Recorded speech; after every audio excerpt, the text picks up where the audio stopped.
Good morning students. आज के इस वीडियो लेक्चर में सभी स्टूडेंट्स का स्वागत है। आज का हमारा टॉपिक है सेक्स लिंक्ड इनहेरिटेंस। जो है इसके पार्ट फर्स्ट को हम पहले पढ़ चुके हैं पिछले वीडियो लेक्चर में। आज हम यहाँ इसका पार्ट सेकंड पढ़ेंगे। पिछले पार्ट में हमने हीमोफीलिया रोग की वंशागति को पढ़ा था। अब इससे आगे हम यहाँ वर्णांधता या कलर ब्लाइंडनेस के बारे में पढ़ते हैं। देखिए, मनुष्यों में वर्णांधता या कलर ब्लाइंडनेस का रोग लिंग संलग्न गुण है, जिसे 1911 में विल्सन नामक वैज्ञानिक ने खोजा था। इस वंशागत रोग के रोगी लाल व हरे यानी कि रेड एंड ग्रीन रंग को विभेदित नहीं कर सकते, डिफ्रेंशिएट नहीं कर सकते।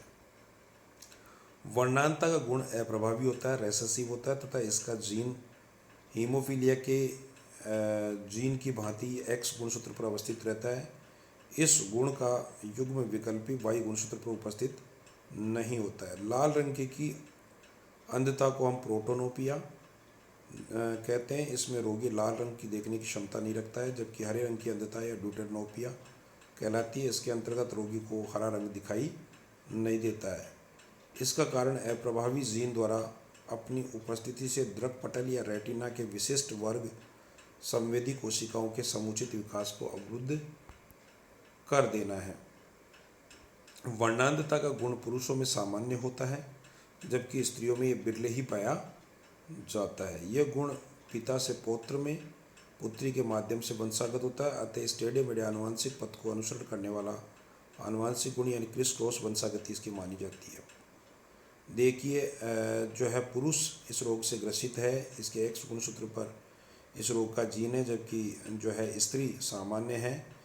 तो हम देख रहे हैं इसकी 100% पुत्रियाँ जो है इस रोग की वाहक होगी, वर्णांधता की वाहक होगी, जबकि 100% पुत्र इसके सामान्य होते हैं।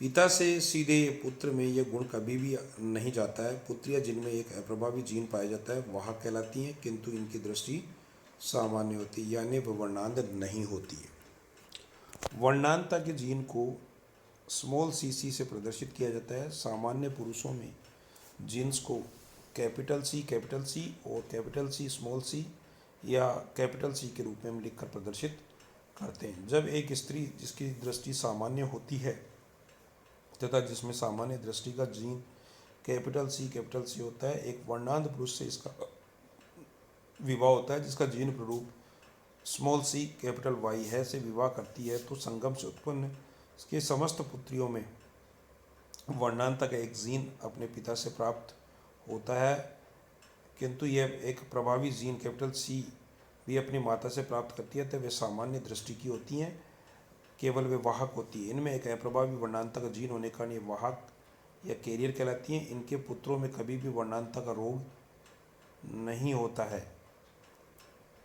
कारण यह है कि एक्स गुणसूत्र अपनी सामान्य माता से एवं वाई गुणसूत्र अपने पिता से प्राप्त करते हैं, जिनमें युग्म विकल्पीय अनुपस्थित होता है। ये वाहक पुत्रियां जब सामान्य दृष्टि के पुरुषों से विवाह कर संतानोत्पत्ति करती तो कुछ नर संतानें वर्णांध होती है, जो कि अप्रभावी वर्णांधता के जीन युक्त एक्स गुणसूत्र अपनी माता वाहक माता से ये प्राप्त करती है। इसकी वंशागति भी हीमोफीलिया की भांति होती है।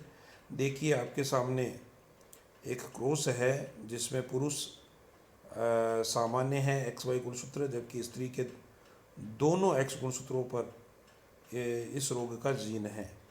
तो सामान्य पुरुष और वर्णांध स्त्री के सहवास से उत्पन्न वंशज में हम देख रहे हैं कि इनके सभी पुत्र कैसे होंगे, वर्णांध होंगे, क्योंकि स्त्री से पुत्र एक्स क्रोमोसोम प्राप्त करेंगे तो सभी पुत्र वर्णांध होंगे, जबकि सभी पुत्रियां इस जीन की वाहक होंगी। तो 100% पुत्र वर्णांध और 100% पुत्रियां वर्णांधता की रोग वाहक होंगे।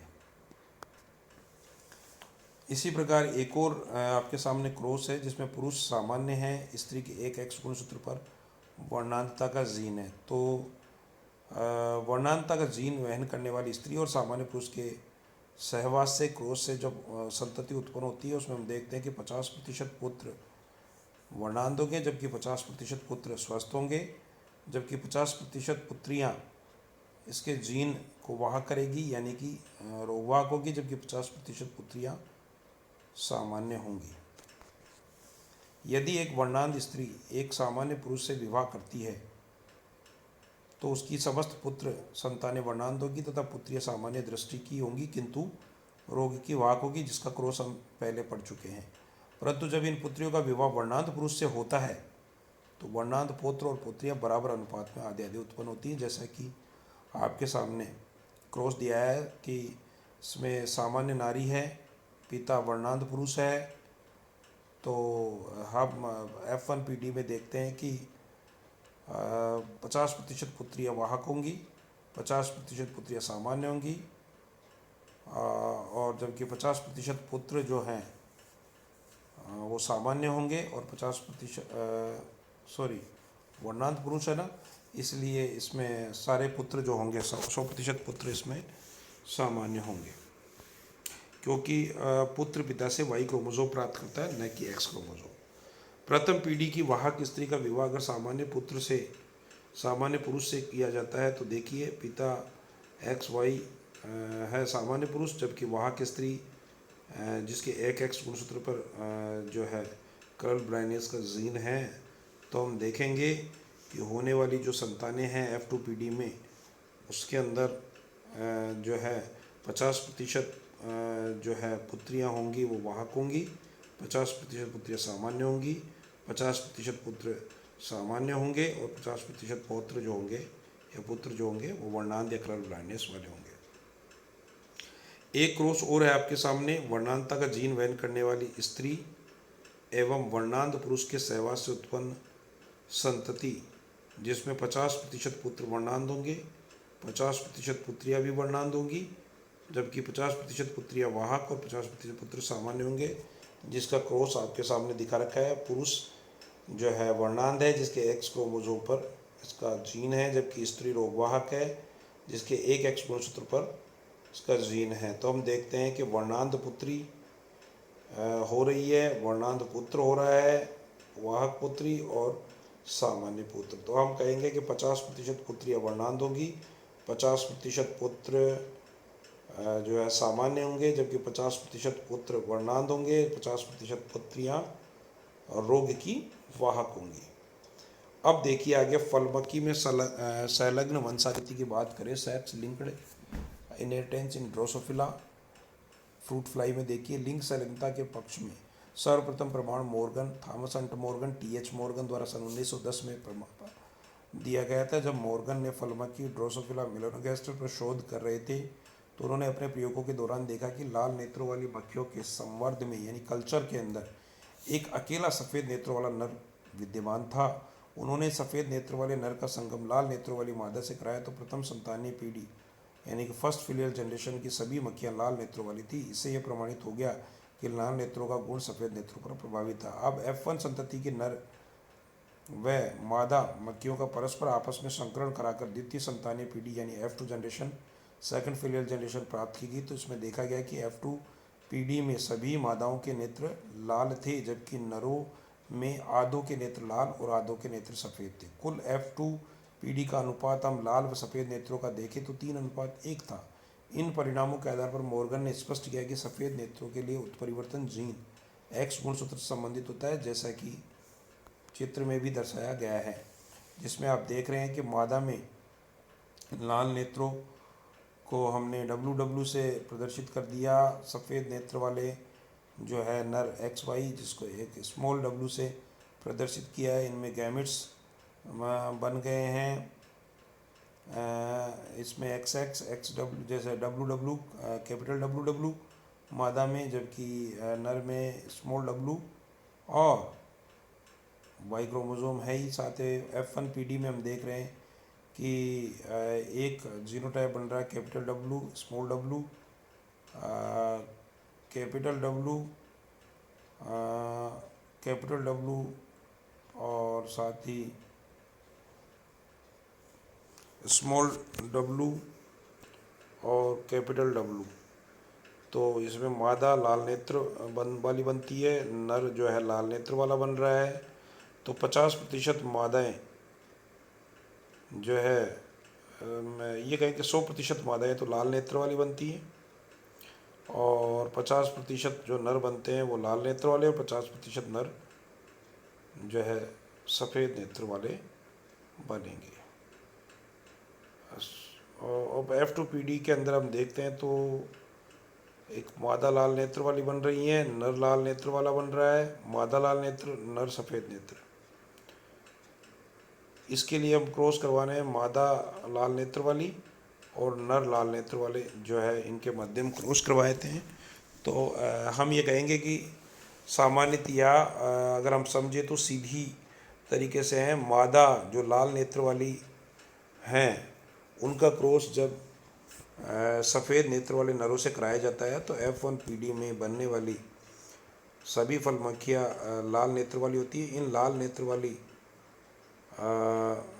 जो है फल मक्खियों और सफ़ेद नेत्र वाले नर के मध्य जब लाल नेत्र वाले नर के मध्य जब क्रॉस करवाया जाता है तो F2PD जो बनती है उसमें हम देखते हैं कि सभी मादाएं जो है लाल नेत्र वाली बनती है, जबकि 50% नर लाल नेत्र वाले और 50% नर सफ़ेद नेत्र वाले बनते हैं। जैसा कि डायग्राम से यहाँ स्पष्ट हो रहा है, लाल आँख वाले मादाएं, लाल आँख वाले नर युग्मक बन गए और F1 जनरेशन में सभी जो फल मक्खियाँ बनती हैं वो लाल नेत्र वाली बनती है। जबकि F2PD में वापस से जो है इनके बीच में सेल्फ पॉलिनेशन कराने पर देखते हैं कि हम देख रहे हैं कि F2PD में जितनी भी मादाएं बनती है वो लाल नेत्र वाली बनती है, जबकि 50% नर मक्खियाँ लाल नेत्र वाली और 50% मक्खियाँ जो है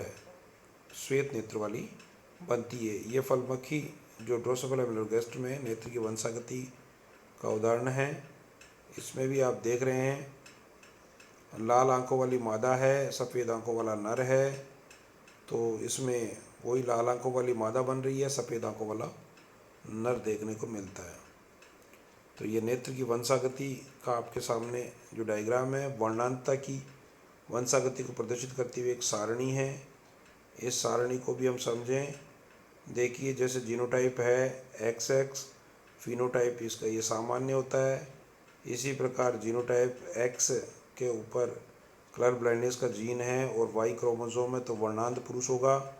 इसी प्रकार जीनोटाइप नरों के अंदर XXC वाला होगा तो ये वाहक मादाएं होंगी, XY है तो ये सामान्य नर होंगे, XXC है तो वाहक हैं, XCY है तो वर्णांध होंगे, XCC X के ऊपर दोनों पे कलर ब्लाइंडनेस का जीन है तो ऐसी स्त्री जो है वर्णांध होंगी।